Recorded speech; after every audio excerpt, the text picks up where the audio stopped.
আমাদের এলাকায় বালুর পাহাড় দেখুন বন্ধুরা,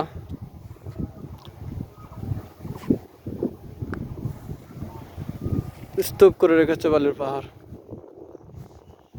নদীর সম্পূর্ণ বালু এক জায়গাতে আরেক জায়গায় নিয়ে স্তূপ করে রেখেছে, পাহাড়ের মতো হয়ে গেছে।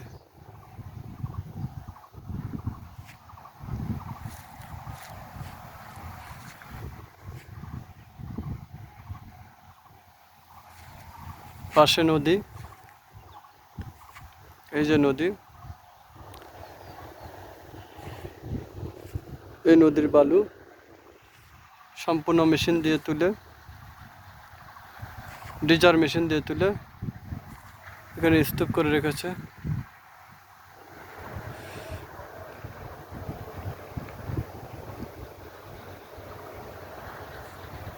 আশা করি আপনাদের ভালো লাগবে।